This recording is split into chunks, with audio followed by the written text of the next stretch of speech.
हाँ जी, नमस्कार आप सभी को। आप सभी का स्वागत है अपने इस संस्थान ग्रैंड मास्टर 360 पर।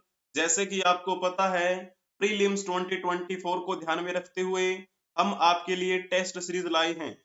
उसी श्रृंखला के अंतर्गत ये आपका टेस्ट सीरीज का पार्ट नंबर 30 रहेगा। तो चलिए जी, फर्स्ट क्वेश्चन आपकी स्क्रीन पर दिया गया है, बताने का प्रयास करेंगे। सूची 1 को सूची 2 से सुमिलित करें एवं निम्न कूट में से बताइए कि सही उत्तर कौन सा है। तो आपके सामने दो सूचियां दी गई है। तो सूची 1 में वेदों के नाम लिखे हैं। आपको पता है वेद कितने होते हैं? 4 वेद होते हैं, ऋग्वेद, सामवेद, यजुर्वेद, अथर्ववेद। और सूची 2 में यहाँ पर क्या लिखे हैं? ब्राह्मण ग्रंथों के नाम लिखे हुए हैं। तो आप इसमें से बताने का प्रयास करेंगे कि कौन कौन से सही सुमिलित हो रहे हैं। तो चलिए, जैसे हम बात कर लेते हैं ऋग्वेद। ऋग्वेद का जो ब्राह्मण ग्रंथ है उसका नाम क्या है? उसे बोलते हैं हम ऐतरेय ब्राह्मण ग्रंथ, यानी कि एक आखिरी हो जाएगा। और जैसे सामवेद की बात करते हैं तो सामवेद का ब्राह्मण ग्रंथ कौन सा है? पंचवीश। और फिर जब बात कर रहे होते हैं हम अथर्ववेद की, अथर्ववेद का कौन सा है? गोपथ ब्राह्मण। ठीक है। और एक बच गया है यजुर्वेद। तो यजुर्वेद का कौन सा है? शतपथ ब्राह्मण। अब आप इसको सुमिलित करने का प्रयास करेंगे कि कौन सा ऑप्शन इसमें से ठीक हो जाएगा। तो A3B4 यानी कि एक ही ऐसा ऑप्शन है जिसमें A3B4 लिखा हुआ है, यानी कि सी ऑप्शन जिन्होंने टिक किया होगा उनका बिल्कुल ठीक रहेगा, C1D2। ठीक है। और जैसे ऋग्वेद की बात करते हैं तो इसमें कितने मंडल होते हैं ऋग्वेद में? तो पहला वेद ऋग्वेद, इसमें 10 मंडल हैं। ठीक है। इसके 9वें मंडल के सभी 114 सूक्त जो हैं वो सोम को समर्पित हैं और 1028 इसमें वैसे सूक्त हैं टोटल। तो जैसे हम बात करते हैं दूसरे वेद के बारे में, जिसे हम क्या बोलते हैं? सामवेद। इसे संगीत का वेद माना जाता है। ठीक है, संगीत का वेद। सा रे गा मा पा धा नी सा नी धा पा मा गा रे सा। ठीक है जी। तो तीसरी जब बात करते हैं यजुर्वेद के बारे में, तो यजुर्वेद को विधि विधानों का वेद कहा जाता है। इस यजुर्वेद के दो भाग हैं, एक तो है शुक्ल यजुर्वेद और एक है कृष्ण यजुर्वेद। ठीक है। तो इसका ब्राह्मण ग्रंथ कौन सा था? तो अभी आपको बताया, शतपथ ब्राह्मण। जब हम बात कर रहे होते हैं अथर्ववेद की, तो अथर्ववेद में क्या है? इसमें रहस्यमयी विधाओं के बारे में बताया गया है, टोने टोटके जो हैं उनके बारे में जानकारी हमें मिलती है। इस अथर्ववेद में भगवान शिव को पेड़ पौधों का देवता, वनस्पतियों का देवता, जड़ी बूटियों का देवता बताया है। जैसे हम बात करते हैं पेड़ पौधे के बारे में, तो पेड़ पौधे, जड़ी बूटियां ये क्या काम करती हैं? तो ये जहरीली गैस कार्बन डाइऑक्साइड को ग्रहण करती है और अमृत समान ऑक्सीजन को छोड़ती हैं। तो भगवान शिव के बारे में हमारी क्या अवधारणा है? विष का पान करने वाले भगवान शिव, है ना, विष का पान करने वाले। तो पेड़ पौधे क्या करते हैं? जहरीली गैस कार्बन डाइऑक्साइड को इनहेल करते हैं, उसका पान करते हैं। तो भगवान शिव की अवधारणा और पेड़ पौधों का देवता बताया जाना अथर्ववेद में, यही है भगवान शिव का असली शिवत्व। ठीक है जी। चलो नेक्स्ट, आपके सामने क्वेश्चन दिया गया है, बताने का प्रयास करेंगे। निम्नलिखित में से भारतीय राष्ट्रीय कांग्रेस के किस अधिवेशन में फिरोज शाह मेहता ने अध्यक्षता की थी? तो कौन सा अधिवेशन था वो जिसमें फिरोज शाह मेहता ने अध्यक्षता की थी? जल्दी से बताएंगे। जिन्होंने लिखा होगा इसमें 1890, तो उनका बिल्कुल ठीक रहेगा। और इस 1890 के कोलकाता अधिवेशन में अध्यक्षता करने वाले कौन थे? फिरोज शाह मेहता। थोड़ा सा जब हम बात करते हैं फिरोज शाह मेहता के बारे में, तो इनका जन्म कहाँ हुआ था? इनका जन्म 4 अगस्त 1845 को हुआ। कहाँ पे? मुंबई में। यानी वर्तमान की दृष्टि से हम मुंबई बोल देते हैं, वैसे आप बॉम्बे बोल दीजिए। इनका जन्म 4 अगस्त 1845 को हुआ और मृत्यु 5 नवंबर 1915 को मुंबई में ही हुई। ठीक है। और ये एक भारतीय स्वतंत्रता सेनानी रहे, एक अच्छे न्यायविद थे, एक अच्छे पत्रकार भी थे, एक उदारवादी सोच के राजनेता रहे। और इनका प्रयास था कि भारतीय राष्ट्रीय कांग्रेस पर कट्टरपंथियों का अधिकार ना हो। और इन्होंने बहुत सारे जो संस्थान हैं उनकी स्थापना की थी। तो 1845 से लेकर 1915 तक इनका ये जीवन काल जो है वो भारतीय इतिहास में महत्वपूर्ण रहा। जब हम बात करते हैं कानून के प्रति इनकी निष्ठा जो थी, तो कानून के प्रति उनकी सेवा के लिए ब्रिटिश सरकार ने इनको नाइट की उपाधि दी, नाइट की उपाधि। और कहा जाता है कि ये 1873 में बॉम्बे नगर पालिका के नगर आयुक्त बने, नगर आयुक्त बॉम्बे के, ठीक है ना। जैसे मैंने अभी आपको क्या बताया, बॉम्बे वर्तमान की दृष्टि से उसे हम क्या बोलते देते हैं, मुंबई। तो इस प्रकार आपको ये बात ध्यान में रखनी है। और 1886 में क्या हुआ था, 1886 में बम्बई लेजिस्लेटिव काउंसिल के ये सदस्य नियुक्त हुए। और उसके कुछ टाइम बाद 1890 में भारतीय राष्ट्रीय कांग्रेस का अधिवेशन कोलकाता में हुआ।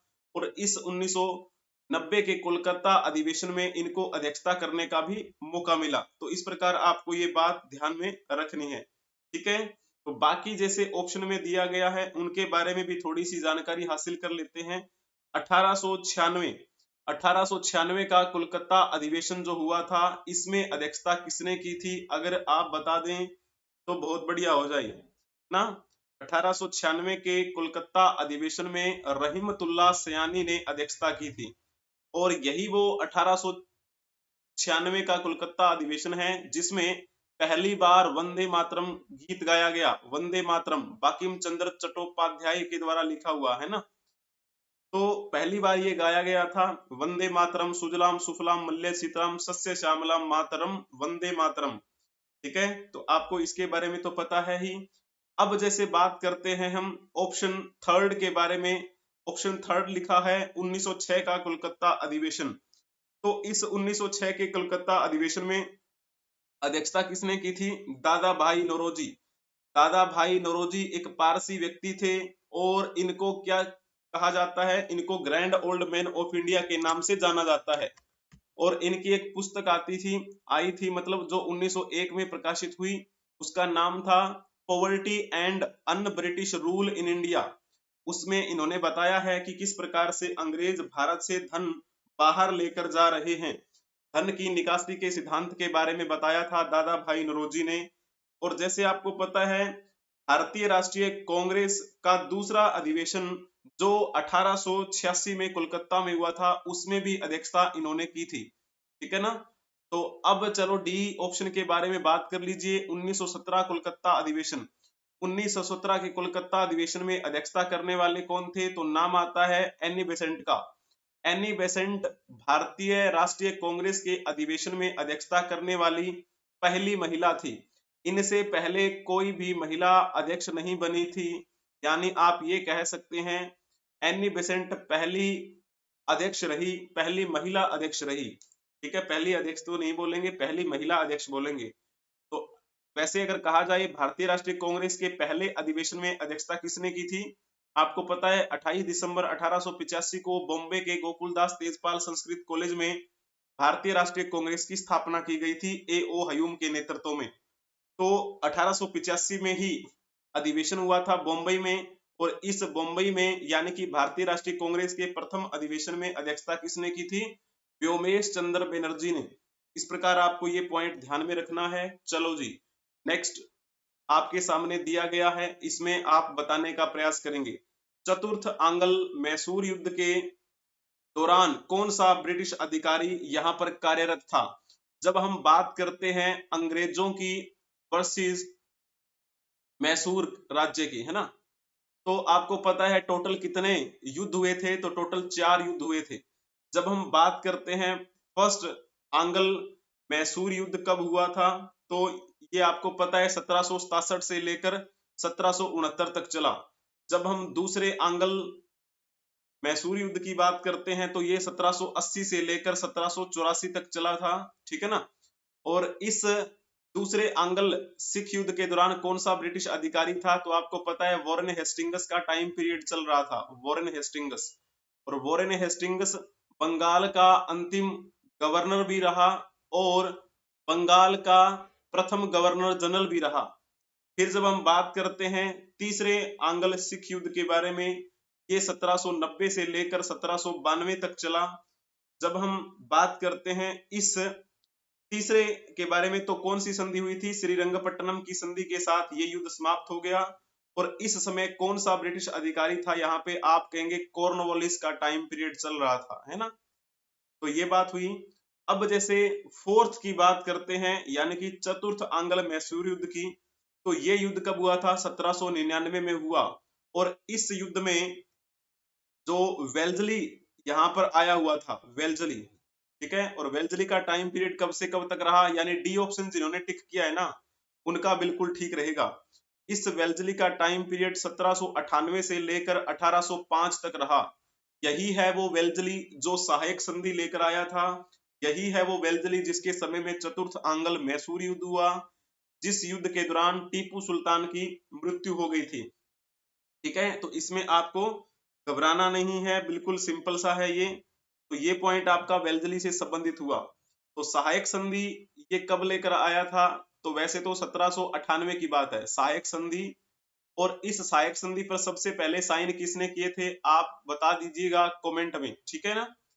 और ये क्वेश्चन में पूछा गया है चौथा आंग्ल मैसूर युद्ध वेल्जली के समय में हुआ।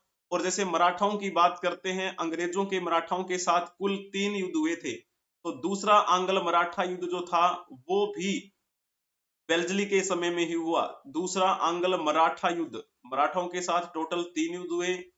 तो दूसरा युद्ध था वो वेल्जली के समय में हुआ। जब हम टाइम पीरियड की बात करते हैं, 1803 से लेकर 1805 तक चला था ये दूसरा आंग्ल मराठा युद्ध। तो ये तो हुई वेल्जली के टाइम पीरियड के दौरान की बात। तो जैसे हम बात करते हैं कॉर्नवालिस के बारे में, कॉर्नवालिस का जो टाइम पीरियड रहा, मार्कर काम नहीं कर रहा है। तो जब बात करते हैं इसका टाइम पीरियड 1786 से लेकर 1793 तक रहा था। अभी मैंने एक्सप्लेन किया था तीसरे आंग्ल मैसूर युद्ध के बारे में। तीसरा आंग्ल मैसूर युद्ध जब हुआ तब कौन था? यहाँ पर कॉर्नवालिस का ही टाइम पीरियड चल रहा था। यही है वो कॉर्नवालिस जो कॉर्नवालिस कोड के लिए जाना जाता है, जो 1793 में लाया गया। बंगाल में स्थायी बंदोबस्त लागू किसने किया था 1793 में? तो भी कॉर्नवालिस का ही नाम आता है। वॉरेन हेस्टिंग्स के बारे में तो आपको मैंने बता ही दिया। वॉरेन हेस्टिंग्स का टाइम पीरियड 1773 से लेकर 1785 तक का आप मान के चलेंगे, ठीक है। वैसे 2 टाइम पीरियड रहे। ये वॉरेन हेस्टिंग्स बंगाल का अंतिम गवर्नर भी रहा और बंगाल का प्रथम गवर्नर जनरल भी रहा, क्योंकि आपको पता है 1773 का रेगुलेटिंग एक्ट इसी के समय लाया गया था, जिसके तहत बंगाल का गवर्नर पद खत्म कर दिया गया और बंगाल का गवर्नर जनरल पद हमें देखने को मिला, ठीक है। मिंटो प्रथम के बारे में अगर बात की जाए तो मिंटो प्रथम का टाइम पीरियड 1807 से लेकर 1813 तक रहा। यही है वो मिंटो प्रथम जिसके समय में अमृतसर की संधि हुई थी।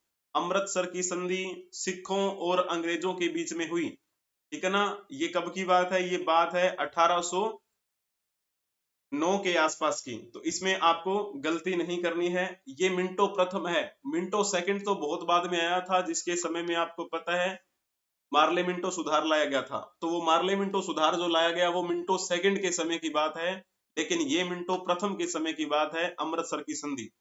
चलो जी, अब आप इसमें बताने का प्रयास करेंगे इसमें कौन सा ऑप्शन ठीक रहेगा। सूची 1 को सूची 2 के साथ सुमिलित कीजिए तथा निम्नलिखित दिए गए कूट में से बताइए कि सही उत्तर कौन सा है। तो आपके सामने यहाँ पर 3 पॉइंट दिए गए हैं। सूची 1 में यहाँ पर नृत्यों के नाम लिखा हुआ है या फिर त्योहारों के नाम, मोटा मोटा आप ये कह सकते हैं कि ये तो परंपरा है, ठीक है, परंपराओं के नाम दिए गए हैं। और सूची 2 में यहाँ पर राज्यों के नाम दिए गए हैं। तो आपको बताना है कि कौन सी परंपरा किसके साथ, यानी कि किस राज्य के साथ सुमिलित हो रही है। तो जैसे हम बात करते हैं चपचार कूट, ये त्योहार जो है वो कहाँ मनाया जाता है? तो आप कहेंगे जी हाँ, ये मिजोरम में मनाया जाता है। ये बात बिल्कुल ठीक लिखी हुई है। मिजोरम में मनाया जाता है कौन से महीने में, तो दूसरे तीसरे महीने की बात है, यानी कि फरवरी मार्च में ये मनाया जाने वाला कृषि से संबंधित त्योहार है। चपचार कूट त्योहार मूल रूप से मिजोरम में मनाया जाता है। इस समय तक झूम कृषि के लिए खेत साफ कर लिए गए होते हैं। बीजों की बुआई शुरू करने से पहले के खाली समय में यह त्योहार मनाया जाता है। चपचार कूट मिजोरम में कृषि के फसल चक्र से जुड़े हुए 3 प्रमुख त्योहारों में से एक है। तो मिजोरम में वैसे 3 त्योहार मनाए जाते हैं जो कृषि से संबंधित हैं। एक का नाम जैसे हम बात करें चपचार कूट, जो आपसे पूछा ही गया है ना, चपचार कूट। और दूसरा त्योहार जो मिजोरम में कृषि से संबंधित मनाया जाता है उसका नाम है मीमकूट, मीमकूट। और तीसरा त्योहार जो मनाया जाता है उसका नाम है पावलकूट। तो ये 3 त्योहार हैं मिजोरम में मुख्यतः मनाए जाते हैं और ये फसल चक्र से संबंधित हैं। तो अब जैसे हम दूसरे पॉइंट के बारे में बात करते हैं, खोंगजाम प्रभा गाथा गीत। तो क्या ये पॉइंट ठीक लिखा है? क्या आप कहेंगे जी हाँ ये पॉइंट ठीक है, ये मणिपुर में ही मनाया जाता है। ठीक है, और इस खोंगजाम प्रभा गाथा गीत गाने के दौरान इसमें क्या है, ढोलक यानी कि ड्रम का प्रयोग किया जाता है। ठीक है, ड्रम का प्रयोग करके ये एक गायन शैली है। गाथा गीत नाम से ही पता चल रहा है ना, गाथा गीत। तो ये एक गायन शैली है जिसमें शक्तिशाली ब्रिटिश साम्राज्य के खिलाफ लड़े गए मणिपुरियों के जो जितने भी मतलब इम्पोर्टेंट उनके इतिहास रहे हैं उनका वर्णन किया जाता है। जब आपको पता है ब्रिटिश साम्राज्य यहाँ पर फैला हुआ था, ब्रिटिश हमारे यहाँ पर राज कर रहे थे, तब अलग अलग क्षेत्रों से योद्धा ब्रिटिश साम्राज्य के खिलाफ खड़े हुए। ठीक ऐसे ही मणिपुर में भी क्या है, कुछ योद्धा जो थे वो ब्रिटिश साम्राज्य के खिलाफ खड़े हुए। और जो भी मणिपुर में लड़े थे ब्रिटिश साम्राज्य के खिलाफ, उन मणिपुरियों द्वारा लड़े गए वीर युद्धों की कहानियां इस खोंगजाम प्रभा गाथा गीत के दौरान क्या है, इसके माध्यम से गाई जाती है। ठीक है ना, तो लोगों को छोरे की मतलब एक ये परंपरा शो करती है। ये पॉइंट आपका ठीक है। जब हम बात करते हैं थांगटा नृत्य के बारे में, तो थांगटा नृत्य क्या ये सिक्किम का है? आप कहेंगे जी नहीं, ये सिक्किम का नहीं है।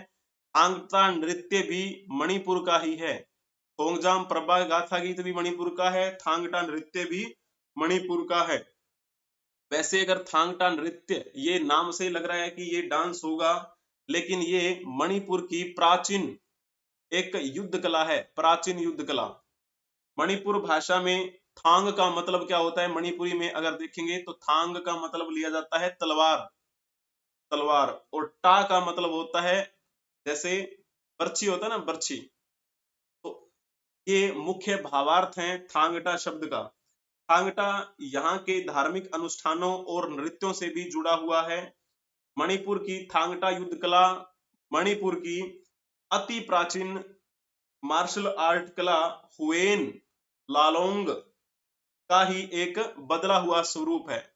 हुएन लालोंग, तो हुएन लालोंग वहां की क्या है, सबसे प्राचीन मार्शल आर्ट कला है मणिपुर में, और उसी का ही बदला हुआ स्वरूप यानी कि एक अपभ्रंश कह सकते हैं थांगटा।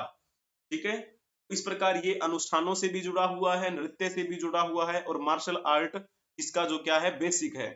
तो इसमें कौन कौन से पॉइंट ठीक हैं, यानी कि पहला पॉइंट ठीक है और दूसरा पॉइंट ठीक है, यानी जिन्होंने ऑप्शन ए टिक किया होगा ना, केवल 1 और 2 उनका बिल्कुल ठीक रहेगा। बहुत ही बढ़िया सभी का। अब आप नेक्स्ट क्वेश्चन के बारे में बताने का प्रयास करेंगे। ए ओ हयूम के संबंध में निम्नलिखित में से कौन सा कथन सत्य नहीं है, यानी जो सत्य नहीं है वो आपको बताना है। एलेन एक्टोवियम ह्यूम, इनके बारे में तो आप जानते होंगे। इन्हीं के नेतृत्व में 28 दिसंबर 1885 को भारतीय राष्ट्रीय कांग्रेस की स्थापना हुई, यानी इंडियन नेशनल कांग्रेस की स्थापना हुई। कहाँ हुई? तो बॉम्बे में, बॉम्बे के गोकुलदास तेजपाल संस्कृत कॉलेज में भारतीय राष्ट्रीय कांग्रेस की स्थापना हुई। और इसका पहला अधिवेशन भी कहाँ हुआ था? बॉम्बे में ही हुआ। और वो कब हुआ? तो जाहिर सी बात है जिस साल इसकी स्थापना हुई, यानी कि 1885 में। तो पहले अध्यक्ष कौन बने थे? तो नाम आता है व्योमेश चंद्र बनर्जी का। ठीक है ना। तो चलो, एलन एक्टोवियम ह्यूम जो हैं उनके नेतृत्व में भारतीय राष्ट्रीय कांग्रेस की स्थापना हुई। तो जैसे इनके बारे में कौन सा कथन सत्य नहीं है वो पढ़ना है। उन्होंने 2 बार भारतीय राष्ट्रीय कांग्रेस के वार्षिक अधिवेशन की अध्यक्षता की थी क्या? आप कहेंगे ये कथन तो गलत है, यानी कि सत्य नहीं है, तो आपको यही टिक करना है। बाकी बातें तो सत्य लिखी हुई हैं। उन्होंने भारतीय राष्ट्रीय कांग्रेस की स्थापना की थी, ये बात ठीक है। भारतीय सिविल सेवा के भी वो सदस्य थे, ये बात भी वो ठीक है। वो एक पक्षी विज्ञानी भी थे, ये बात भी ठीक है। भारतीय पक्षी विज्ञान के जनक के रूप में जाना जाता है एलन ऑक्टेवियम ह्यूम को। भारतीय पक्षी विज्ञान का पितामह कहा जाता है। जब हम बात कर रहे होते हैं एलन एक्टोवियम ह्यूम की, तो इनका जन्म कब हुआ था? 4 जून 1829 को जन्म हुआ और मृत्यु कब हुई थी? 31 जुलाई 1912। ठीक है, यूनाइटेड किंगडम में ही जन्म हुआ, यूनाइटेड किंगडम में ही मृत्यु हुई। और जब मृत्यु हो गई 1912 में, उसके बाद एलन ऑक्टेवियम ह्यूम को भारतीय राष्ट्रीय कांग्रेस का संस्थापक घोषित कर दिया गया था। तो इस प्रकार आप कह सकते हैं कि भारतीय राष्ट्रीय कांग्रेस की स्थापना किसने की? एलन ऑक्टेवियम ह्यूम ने, है ना। और भी साथी थे, दादा भाई नौरोजी का नाम आता है। ठीक है, तो ये आपको बातें ध्यान में रखनी है। एक प्रशासनिक अधिकारी के रूप में भी कार्य किया, एक माहिर पक्षी विज्ञानी के रूप में भी कार्य किया। चलो जी, अब हम नेक्स्ट चलते हैं। जाट गजट नामक साप्ताहिक समाचार पत्र का प्रकाशन वर्ष रिक्त स्थान में हुआ। कौन सा ऑप्शन इसमें से ठीक रहेगा? जल्दी से आप बताने का प्रयास करेंगे। जाट गजट का प्रकाशन किस साल शुरू हुआ था? जिन्होंने लिखा होगा ना 1916, उनका बिल्कुल ठीक रहेगा। जाट गजट जो एक साप्ताहिक समाचार पत्र था, और वो भी हिंदी भाषी में छपा करता था। हिंदी भाषी समाचार पत्र साप्ताहिक, और सप्ताह में एक दिन यानी कि आता था। और कौन से दिन को आता था? तो ये मंगलवार को आया करता था। हर मंगलवार को छपा करता था हिंदी भाषा में ये जाट गजट। और इसका प्रकाशन शुरू कब हुआ था? तो शुरू हुआ था 30 मई 1916। कहां से शुरू हुआ? रोहतक। और रोहतक वर्तमान की दृष्टि से अगर देखा जाए तो हरियाणा का ये जिला है। वर्तमान में ये हरियाणा का जिला है रोहतक। तो वहां से इसका प्रकाशन शुरू हुआ। किसके नेतृत्व में? तो नाम आता है सर छोटूराम। सर छोटूराम को दीन बंधु छोटूराम भी कहा जाता है ना। तो गजट वैसे जो शब्द है गजट, ये शब्द इसका मतलब क्या होता है? इसका मतलब होता है जो अभी, जैसे हम करंट अफेयर्स की बात कर रहे होते हैं ना, तो करंट अफेयर्स यानी कि समय सामयिक घटनाओं का संग्रह है, इसका मतलब होता है गजट। ठीक है ना। इसका नामांकन और प्रकाशन वेनिस की सरकार ने 1566 में किया था गजट का। ठीक है, तो ये नाम बहुत पुराना है, और बाकी तो आपको पता है यूज ऐसे करते ही चले गए। तो जैसे ये जाट गजट अभी वर्तमान की दृष्टि से देखा जाए तो ये अखबार डिजिटल मीडिया का अब रूप ले चुका है। ठीक है, तो चलो जी, अब आप नेक्स्ट क्वेश्चन के बारे में बताने का प्रयास करेंगे। इसमें कौन सा ठीक रहेगा? भारत के सांस्कृतिक इतिहास के संदर्भ में निम्नलिखित कथनों पर विचार कीजिए और बताइए कि उपयुक्त कथनों में से कौन सा कथन सत्य है। तो आपके सामने ये पॉइंट दिए गए हैं, बताने का प्रयास करेंगे। तो जल्दी से देखिए। त्यागराज की अधिकांश कृतियां भगवान कृष्ण की स्तुति के भक्ति गीत हैं क्या? ये पॉइंट ठीक लिखा है?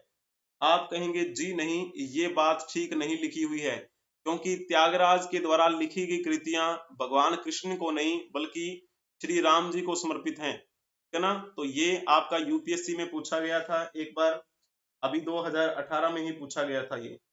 तो उन्होंने भगवान श्री राम को समर्पित भक्ति गीतों की रचना की, है ना। लगभग उन्होंने जो नई कृतियां लिखी लगभग 600 के आसपास में, तो नई कृतियों का सृजन उन्होंने किया था, ये पॉइंट ठीक लिखा है। लगभग कितनी कृतियां थी उनकी? 600 के आसपास में। और नए रागों का भी सृजन किया, नए राग भी उन्होंने क्या है सृजित किए। जब हम बात कर रहे होते हैं थर्ड पॉइंट की, तो इसमें लिखा है अन्नामाचार्य और त्यागराज समकालीन है, क्या ये पॉइंट ठीक लिखा है? आप कहेंगे जी नहीं, ये पॉइंट ठीक नहीं लिखा है।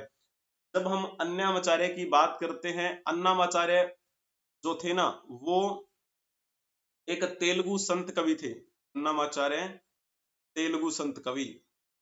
ये काफी लंबे मतलब काफी पहले के संत रहे हैं, तेलुगु संत कवि रहे ये।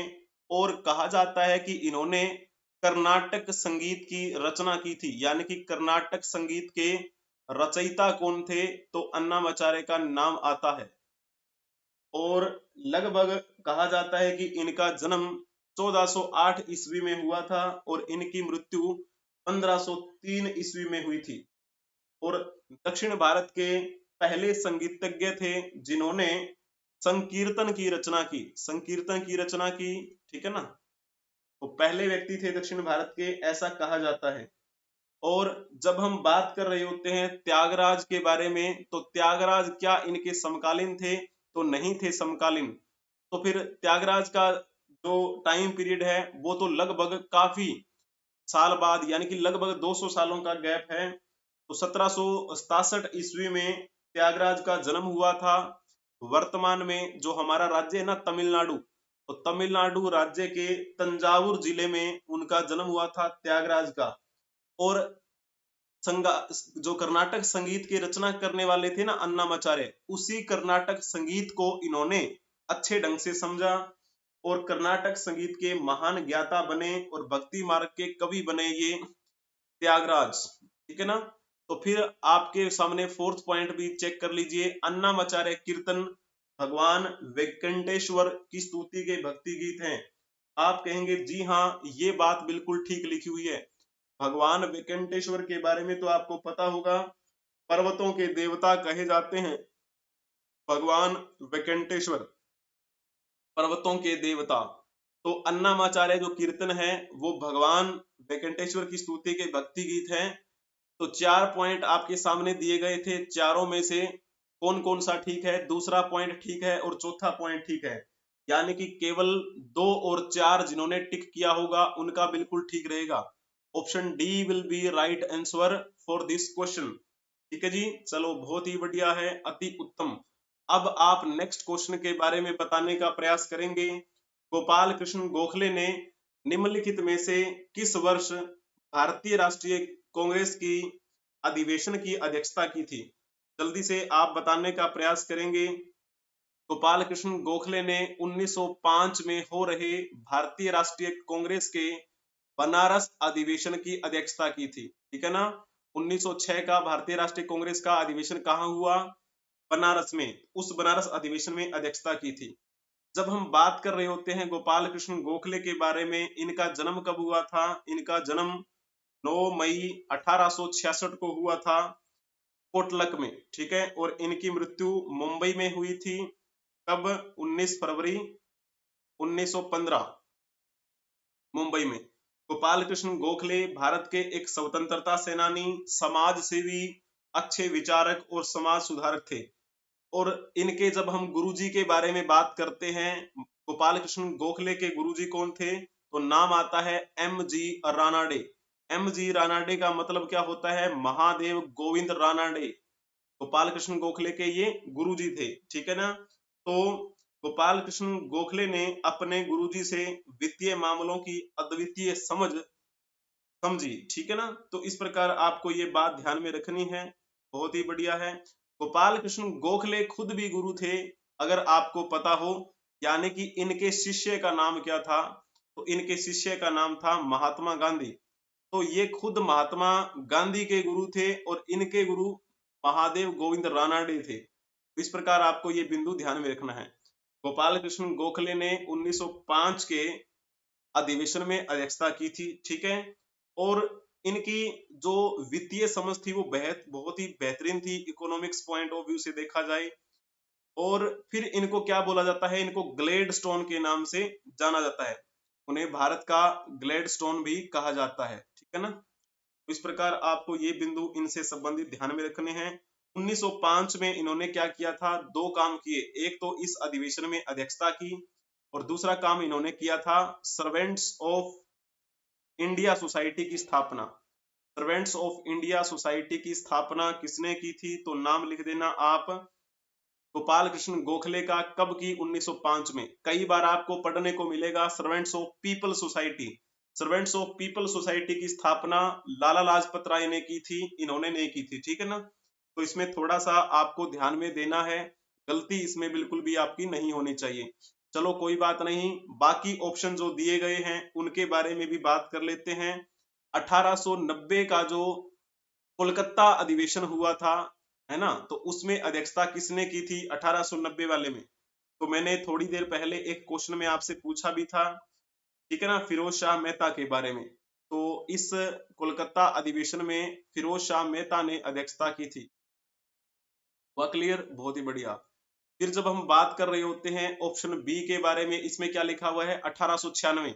1896 का भारतीय राष्ट्रीय कांग्रेस का अधिवेशन कहाँ पे हुआ? ये भी कोलकाता में हुआ था। और इस अधिवेशन में अध्यक्षता करने वाले कौन थे? एम रहीमतुल्लाह सयानी। एम रहीमतुल्लाह सयानी के नेतृत्व में हो रहे 1896 के कोलकाता अधिवेशन में पहली बार राष्ट्रीय गीत वंदे मातरम गाया गया था। 1907 की जब हम बात करते हैं, 1907 ये अधिवेशन कहाँ हुआ था? तो सूरत में हुआ था। इस 1907 के सूरत अधिवेशन में अध्यक्षता किसने की थी? तो नाम आता है रास बिहारी घोष का। रास बिहारी घोष की अध्यक्षता में हो रहे 1907 के अधिवेशन में भारतीय राष्ट्रीय कांग्रेस के दो टुकड़े हो गए और कांग्रेस जो है वो दो भागों में बंट गई, एक तो नरम दल में और दूसरा दल कौन सा बना? गरम दल में, ठीक है ना, गरम दल, गरम दल। तो नरम स्वभाव के जो लोग थे, यानी कि जो चाहते थे कि चलो कोई बात नहीं, हम मुद्दा रखेंगे और अंग्रेज मान भी लेंगे, तो वो थे नरम स्वभाव के। गरम स्वभाव वाले जो लोग थे वो गरम दल के कहलाए, क्योंकि उनका मानना था कि अंग्रेजों को प्यार से नहीं समझाया जाना, उनको तो क्या है, जैसे को तैसा करना चाहिए। तो गरम दल में जैसे बात करते हैं हम, लाल बाल पाल, लाला लाजपत राय, बाल गंगाधर तिलक, विपिन चंद्र पाल और अरविंदो घोष, ये सारे के सारे किसमें आते हैं? गरम दल में। बाकी जो बच गए आप फर्स्ट कैटेगरी में उनको रख सकते हैं। तो इस प्रकार आज के लिए ही इतना ही रखते हैं हम मिलेंगे नेक्स्ट क्लास में। तब तक के लिए आप हंसते रहें, मुस्कुराते रहें और पढ़ते रहें। जय हिंद, जय भारत, वंदे मातरम।